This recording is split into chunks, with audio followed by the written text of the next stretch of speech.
যারা শুনছেন সবার প্রতি আন্তরিক কৃতজ্ঞতা। গতকাল আমি একটা আলোচনা করেছিলাম যে বাংলাদেশ দলে পেসার দেখা নাও যেতে পারে দ্বিতীয় ওয়ানডেতে উইন্ডিজের এগেনস্টে। 5 জন স্পিনারে খেলা এক প্রকার নিশ্চিত, সেটার এক্সটেনশন আলোচনা করতে চাই। বাংলাদেশ আসলে একাদশে 11 জন কোন ক্রিকেটারকে কালকের ম্যাচে সিরিজ জয়ের জন্য যে মিশন সেই ম্যাচে নামাবে, এবং এই ম্যাচে বাংলাদেশ যদি জিতে যায় তাহলে 9 আর 10-এর যে ব্যবধান, 3 রেটিং পয়েন্টের যে ব্যবধান, 76-79 যে ব্যবধান বাংলাদেশ এবং উইন্ডিজের মধ্যে, সেই ব্যবধানও আরো অনেকাংশে কমে যাবে। বাংলাদেশের 10 থেকে 9 পদার্পণের সুযোগ বাড়বে, উইন্ডিজের পিছিয়ে পড়ে 10-এ যাবার একই অবস্থা তৈরি হবে। তো আলোচনা যে জায়গাটায় সেটা হচ্ছে, আপনারা সবাই ইতোমধ্যে হয়তো জেনে গেছেন, আকিল হোসেন টি-20 স্পেশালিস্ট এই স্পিনারকে উইন্ডিজ ক্যারিবীয়রা বাংলাদেশ এবং বাংলাদেশের বিপক্ষে পরের ম্যাচের আগে ইনক্লুডেড করেছেন তাদের স্কোয়াডে। ইন্টারেস্টিং একটা জায়গা রয়েছে, সেটা হচ্ছে ঠিক একদিন আগে আকিলের ইনক্লুশন নিয়ে আমরা যখন এই তথ্যটা পাচ্ছি, ঠিক একদিন আগে নাসুম আহমেদকে বাংলাদেশ স্কোয়াডের মধ্যে ইনক্লুডেড করা হয়। তার ইনক্লুশন একটা বার্তাই দিয়েছিল যে নাসুম পরের ম্যাচে খেলবেন। একটা সিরিজ শুরু হয়ে গেছে, গাজী আশরাফ হোসেন লিপুরা নাসুমকে গুরুত্বপূর্ণ মনে করে নাই, খেলা হবে মিরপুরে, 4 জন পেসার রেখে দিয়েছেন আমার প্রিয় লিপু ভাই। কি কারণে, কি বুঝে, কোন বুদ্ধিতে, কার পরামর্শে এই কামটা করলেন তিনি আমি বুঝি না। আপনি মিরপুরে খেলছেন, আপনার দলের ম্যানেজমেন্টের পরিকল্পনা হচ্ছে স্পিনিং ট্র্যাকে খেলা, আপনাদের পরিকল্পনাই হচ্ছে স্লো অ্যান্ড লো উইকেটে খেলা, সেখানটায় আপনার স্কোয়াডে হচ্ছে 4 জন পেসার। এই পরিকল্পনাটা করতে গিয়ে, এই ফালতু একটা প্ল্যান করতে গিয়ে, দল ঘোষণা করতে গিয়ে আসলে আপনার স্ট্রেংথের জায়গা যেখানটা স্পিন, সেই স্পিন ডিপার্টমেন্টকে গাজী আশরাফ হোসেন লিপুর প্যানেল আসলে কোনোভাবে ফিল করতেই পারে নাই।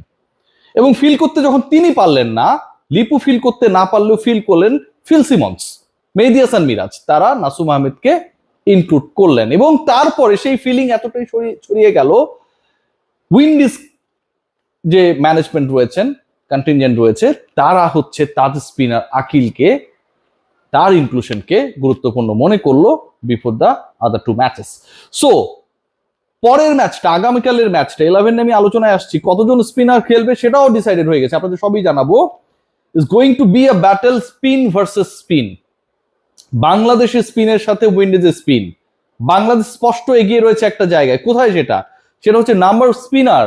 বাংলাদেশের 11-এ যেভাবে কমফোর্ট জোনে থেকে আমরা ইনক্লুড করতে পেরেছি, লাস্ট কল হিসেবে নাসুমের ইনক্লুশন যেভাবে এনশিওর করতে পেরেছি, অতটুকু কমফোর্ট জোনে উইন্ডিজ নেই।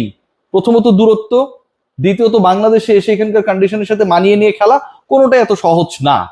বাংলাদেশের 11-এ ওপেনিং এ আবার পরিবর্তন আসছে, আসলে কি আসছে? সৌম্য সরকার এক ম্যাচ খেলে কি ড্রপ?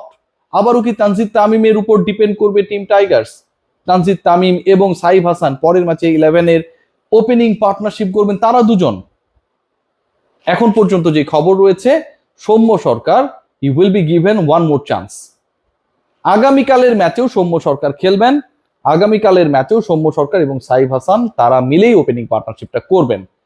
ম্যানেজমেন্টের এক্সপেকটেশন সেটা হচ্ছে প্রথম 10 ওভারের মধ্যে উইকেট যত কম, ম্যাক্সিমাম 2 হারিয়ে মোটামুটি 50-60 রানস অ্যাড করা যায়, সৌম্য সরকার এবং সাইফ হাসান সেই কাজটাই করবেন। 3, 4, 5, 6, 7 এই যে এর পরের আমি 5টা স্পট নিয়ে কথা বললাম, সেই স্পটে আলোচনায় আসার আগে 5 জন স্পিনার খেলছে সেটা একটু আপনাদেরকে ক্লিয়ার করে দিই। দেখুন, সাইফ হাসান হিমসেলফ স্পিনার এবং কার্যকর স্পিনার, সেটা তিনি প্রমাণ করেছেন। বল হাতেও, বল ঘোরানোর ক্ষেত্রেও তার মুনশিয়ানা রয়েছে। নাসুম আহমেদ খেলবে, একটু আগে আপনাদের আমরা বলেছি।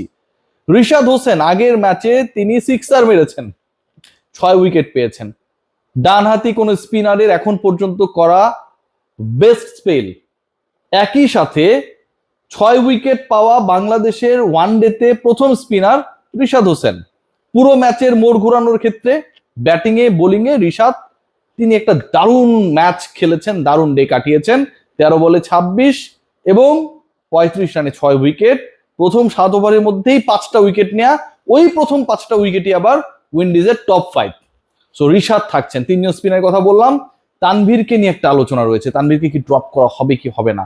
আমি যতটুকু জানি, যতটুকু আমার সোর্সেস আমাকে কনফার্ম করেছে, Tanvir will also be included. তার মানে 2 জন বাঁহাতি অর্থোডক্স নিয়ে বাংলাদেশ নামবে। Nasum Ahmed very controlled, economical এবং ইফেক্টিভ, তার সাথে তানভীরও থাকবেন। দুজন বাঁহাতি অর্থোডক্স, তাদের সাথে থাকছেন, এই দুজনের সাথে থাকছেন রিশাদ হোসেন লেগি এবং সাইফ হাসান। মেহেদী হাসান মিরাজ ক্যাপ্টেন, সব ঠিক থাকলে তিনি তো খেলবেনই, তার খেলা নিয়ে কোনো কথা নেই। লাস্ট ম্যাচেও দারুণ বল করেছেন মেহেদী হাসান মিরাজ। সো মেহেদী হাসান মিরাজের আমার কাছে মনে হয় তার স্পিনটাকে যোগ করলে 5 জন স্পিনার হয়ে যায়। আপনি চাইলে নাজমুল শান্তকে ধরলে 6টা হতে পারে, আমি অত দূর যাচ্ছি না। বাংলাদেশ আগামীকাল সত্যি সত্যি 5 জন স্পিনারকে বল করাবে। পেস ডিপার্টমেন্টে কাউকে কি দরকার রয়েছে নাকি বাংলাদেশ একজন এক্সট্রা ব্যাটার নামাবে, সেটাও কিন্তু একটা আলোচনার বিষয়। ইউ আর হ্যাভিং 5 স্পিনার এবং সেই জায়গাটায় আপনি কি দুজন পেসারকে ড্রপ করে দিবেন কিনা, মুস্তাফিজ এবং তাসকিন। তাসকিনের খেলার সম্ভাবনা পরের ম্যাচে খুবই ক্ষীণ, নেই। ইনফ্যাক্ট মুস্তাফিজ পরের ম্যাচে খেলবেন। মুস্তাফিজুর রহমান লাস্ট ম্যাচে 2 উইকেট পেয়েছিলেন, গুরুত্বপূর্ণ সময়ে উইকেট পেয়েছিলেন। এবং মুস্তাফিজের সবচেয়ে ইম্পর্টেন্ট পার্ট যেটা, এই উইকেটে মানে পৃথিবীর যে কোনো পেসার কতটুকু ইফেক্টিভ হবে, সে ফাস্টেস্ট হতে পারে, সুইং করতে পারে, মুস্তাফিজের থেকে পৃথিবীর কোনো পেসার মিরপুরের এই ধান খেতে গম খেতে ইফেক্টিভ হতে পারবেন না। সো মুস্তাফিজুর রহমান এই উইকেটেরই ক্রিকেটার, এই উইকেটেরই ক্যারেক্টার। মুস্তাফিজুর রহমান থাকছেন, একজন পেসার নিয়ে বাংলাদেশ নামবে, সাথে 5 স্পিনার। ব্যাটিং লাইন আপে যদি বলি তাহলে মাহিদুল ইসলাম অঙ্কনের ব্যাটিং যে পজিশনটা সেটা 5এই থাকছে। আগের ম্যাচে 5-এ ব্যাট করেছিলেন এবং আমি ওই ম্যাচের আগেও কিন্তু আমি আপনাদেরকে প্রেডিকশনে বলেছিলাম যে মাহিদুল ইসলাম অঙ্কন মেহেদী হাসান মিরাজের ওই নাম্বার 5-এ ব্যাট করবেন। মেহেদী হাসান মিরাজ আপনারা সবাই জানেন নাম্বার 5-এ এর আগে সিরিজটা খেলেছিলেন এবং মেহেদী হাসান মিরাজের আমার ক্ষেত্রে মনে হয়েছে যে এটা একটা দারুণ ডিসিশন যে তিনি নিজে পিছিয়ে গিয়ে অঙ্কনকে চান্স করে দিলেন। অনেক ক্ষেত্রে আমার কাছে মনে হয় যে ক্যাপ্টেন একটু পেছনে থাকলে বাকিদের জন্য সেটা অনেকটা কনফিডেন্স ক্রিয়েট করে। সো মাহিদুল ইসলাম অঙ্কন ডেবু ম্যাচে অসাধারণ খেলেছেন, 40+ ইনিংস খেলেছেন। আর কিছুক্ষণ টিকে থাকলে হয়তো বাংলাদেশ স্কোরটাকে আরেকটু স্মার্টার করার ক্ষেত্রে তিনি রোল প্লে করতেন। নাম্বার 3, এলোমেলো করে আলোচনা করছি একটু ইন্টারেস্টিং করার জন্য। ওপেনিং নিয়ে বলেছি সৌম্য সরকার এবং সাইফ হাসান। নাম্বার 3 শান্ত, নাম্বার 4 তাওহিদ হৃদয়। সবশেষ যদি 5টা ম্যাচ আপনি দেখেন, তাওহিদ হৃদয় 3টা 50, লাস্ট ম্যাচেও তিনি 50 করেছেন। এখন স্ট্রাইক রেট নিয়ে অনেক আলোচনা হতে পারে, ওই সময় উইকেটও পড়ে গিয়েছিল। আমি হ্যাপি না, অন্তত আরো 5 স্ট্রাইক রেট বেটার হলে আমার কাছে ভালো লাগতো। 91 বলে 50+ ইনিংসটা আমার কাছে ভালো লাগে নাই। বাট হৃদয় নিশ্চয়ই পরের ম্যাচে আরো ভালো ক্রিকেট খেলবেন। সবশেষ 6 ম্যাচে 4টা 50 হৃদয়ের। সো বাংলাদেশের এই মুহূর্তে ওয়ানডেতে কেউ যদি প্রপার ফর্মে থাকেন সেই ক্রিকেটারটা হচ্ছেন তাওহিদ হৃদয়। তাওহিদ হৃদয় নাম্বার 4। নাম্বার 5 একটু আগেই বলেছি মাহিদুল ইসলাম অঙ্কন। নাম্বার 6 মেহেদী হাসান মিরাজ এবং নাম্বার 7 নুরুল হাসান সোহান।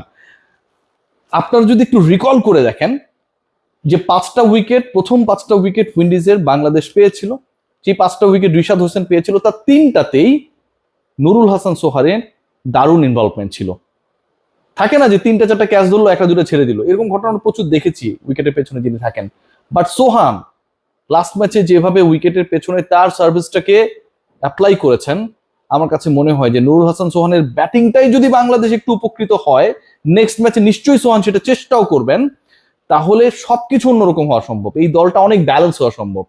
নাম্বার 7 নুরুল হাসান সোহান এবং পরের যে 4টা স্পট মুস্তাফিজ ছাড়া থাকবেন 3 জন spinner, Tanvir, Nasum, Rishad. So overall বাংলাদেশের যে টিম হতে যাচ্ছে পরের ম্যাচে, অবশ্যই সৌম্য সরকার থাকছেন, সাইফ হাসান থাকছেন, নাজমুল হোসেন শান্ত থাকছেন, তারপরে তাওহিদ হৃদয় 4টা হয়ে গেল। Number 5 Ankon, number 6 Miraz, number 7 Sohan, number 8 Rishad, number 9 Tanvir, number 10 Nasum, and the 11 of the 11 is Mustafizur Rahman. Let's see what happens. Tomorrow is going to be a big fight. Spin versus spin.